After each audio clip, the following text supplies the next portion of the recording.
নির্বাচন কমিশনে জমা দেওয়া হলফনামা বিশ্লেষণ করে দেখা যায় জামায়াত মনোনীত প্রার্থী ডক্টর খালেদুজ্জামানের বাৎসরিক আয় প্রায় 3.5 কোটি টাকা। এমনকি তার ব্যবহৃত গাড়ির মূল্যই তারেক রহমানের ঘোষিত মোট সম্পদের চেয়ে কয়েক গুণ বেশি।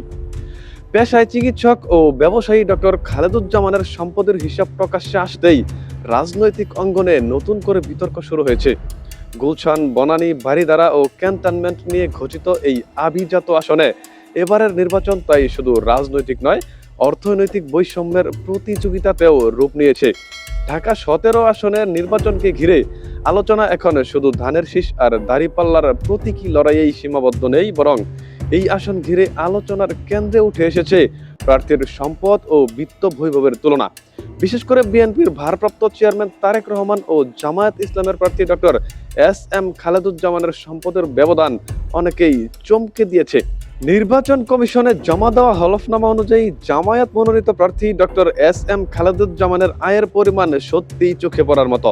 তার ঘোষিত তথ্যে দেখা যায় শুধুমাত্র ব্যবসা থেকেই বছরে তার আয় 3,52 লাখ টাকা। এর বাইরে শেয়ার বাজার, সঞ্চয়পত্র ও ব্যাংক সঞ্চয় থেকে বছরে অতিরিক্ত আয় 12 লাখ টাকার বেশি। নগদ অর্থ ও ব্যাংক জমা মিলিয়ে নিজের ও স্ত্রীর নামে তার হাতে রয়েছে 43 লাখ টাকা। পাশাপাশি তার স্ত্রীর মালিকানায় রয়েছে প্রায় 40 ভরি স্বর্ণালংকার।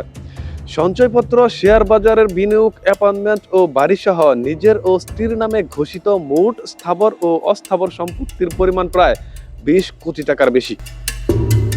তবে সবথেকে বড় চমক এসেছে গাড়ির তথ্য থেকে। শুধু ডক্টর খালেদুজ্জামানের নিজের নামেই রয়েছে প্রায় 14 কোটি টাকা মূল্যের গাড়ি, যা তার প্রতিদ্বন্দ্বী প্রার্থী তারেক রহমানের ঘোষিত মোট সম্পদের চেয়েও কয়েক গুণ বেশি।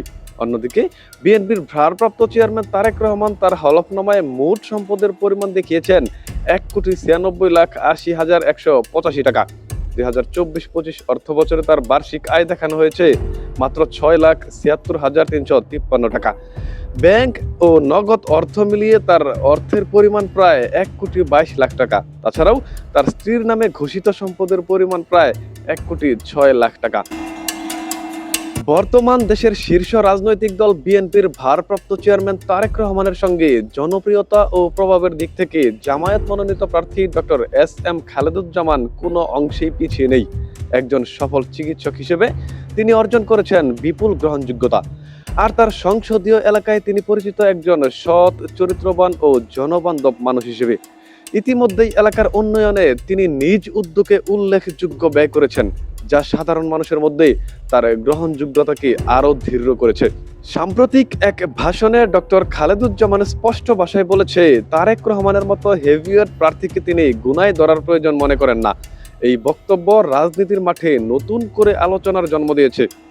তাহলে কি আসন্ন নির্বাচনে ঢাকা 17 আসনে 17 বছর ধরে দেশে অনুপস্থিত থাকা তারেক রহমানের জনপ্রিয়তা বড় ধরনের চ্যালেঞ্জের মুখে পড়তে যাচ্ছে? বিএনপির ভারপ্রাপ্ত চেয়ারম্যানের রাজনৈতিক ভবিষ্যতের সামনে ঠিক কি অপেক্ষা করছে তার চূড়ান্ত উত্তর মিলবে ভোটের দিনেই।